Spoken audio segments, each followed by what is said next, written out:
Hey guys, what's going on? I'm back for another Netflix review, and today I'm going to be talking about UFO.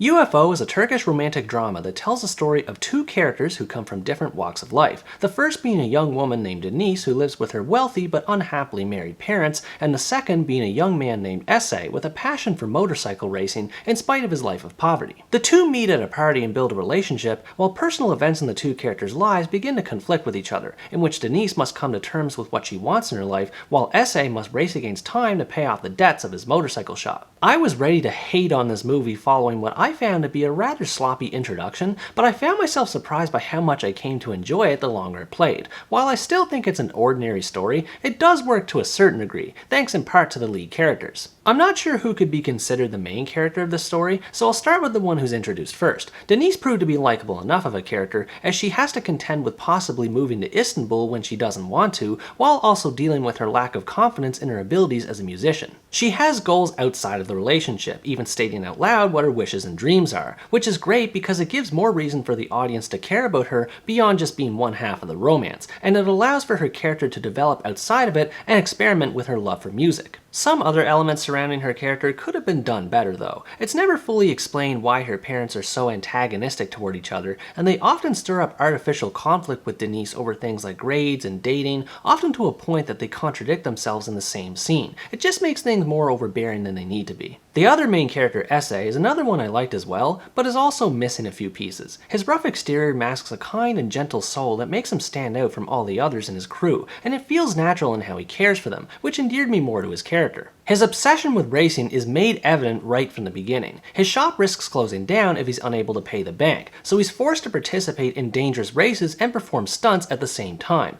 Once again, his character is able to develop outside of the relationship and is charming in doing so. But at the same time, I wish his background could have been elaborated more. His military history is occasionally brought up by other characters, but it never has any bearing with the story at hand, and the fact that he not having parents is only mentioned once or twice is a missed opportunity that could have made the dynamics of his relationship with Denise more interesting. Speaking of which, the relationship between Denise and Esse was definitely the best thing the movie had going for it. The actors have great chemistry, as the two have a lot of adorable interactions with each other that make the romance pleasant to watch unfold. I also like that the romance wasn't the primary source of conflict in the movie. There are some issues that come up between them, but they never cause a huge rift that ultimately closes and brings them back together again, like we've seen in countless other romance movies. There is one character, however, named Chang who makes things difficult for the two, and man, I could not stand him. He embodies the cliche of a nice guy who never confesses his feelings for his crush, in this case Denise, only exists to sabotage her relationship, and on top of this, he acts like a know-it-all douchebag. He was a miserable character the minute he was introduced, and I couldn't wait for him to disappear. Additionally, the wealth disparity that's supposed to exist between Esse and Denise is something that's lacking in detail. Denise's family runs some sort of factory that isn't explained, while Esse's group is always able to pull money from somewhere despite them always complaining about not having enough of it. There's a point where money becomes an issue with the two, and it causes drama that resolves as quickly as it happens. It does make sense to an extent, as it's supposed to reinforce Esse's bad boy persona, but he never acts like one at any point until near the end, so the switch in characterization is a bit jarring. Thankfully, the movie doesn't get too bogged down in melodrama. It has a lighthearted tone that remains pretty consistent throughout, and not just because of the romance. The extras become characters in and of themselves,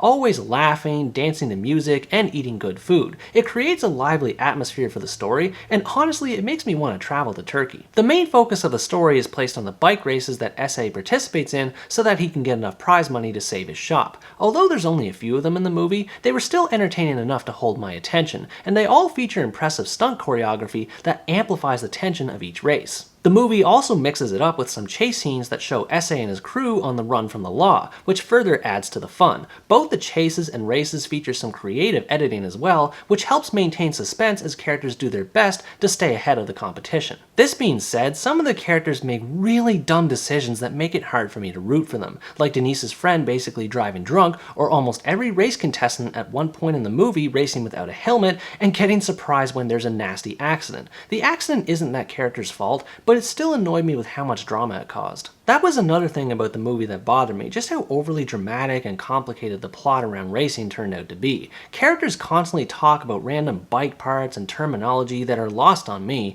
and always find themselves in passionate arguments over racing that become an earache the longer they go on. Like I said, the movie is much better when it's focused on the romance between the two leads, and how much they relate to each other. A common theme between the two is how they both have hopes and dreams they want to achieve, which is signified by the term UFO. I don't want to give too much away about it, but it essentially refers to how they both want to escape their circumstances and move on to a better life. It's particularly meaningful with Denise, as she has a tattoo of an actual UFO, and her family backstory is tied to it in a believable way. The theme becomes a bit of a mess on Essay's end though, especially with how the movie ends. An angle in the story develops out of nowhere and is rushed through without getting any time to grow. I suppose both characters reached an appropriate conclusion, but in Essay's case it wasn't satisfying. Overall, UFO is an average romantic drama that does succeed in the romance department, but not so much when it comes to the drama. If you enjoy romances with dramatic elements and are looking for one that can give you a good dose of adrenaline, I think you might enjoy watching this movie. Even though it doesn't reach its extraterrestrial expectations, the movie did become progressively more enjoyable as it went along. It's another case of The Lady and the Tramp, which isn't anything you've heard before, though the movie is still able to establish its own identity. What did you think about this movie? Did you appreciate the way the characters developed, or were you not so much a fan of the bike races? Let me know in the comments below. Anyways guys, that's going to wrap up my review of UFO. Thanks for watching this video, I hope you enjoyed it, and as always stay tuned for the next part, where next time I review the French action film, Restless. Bye bye!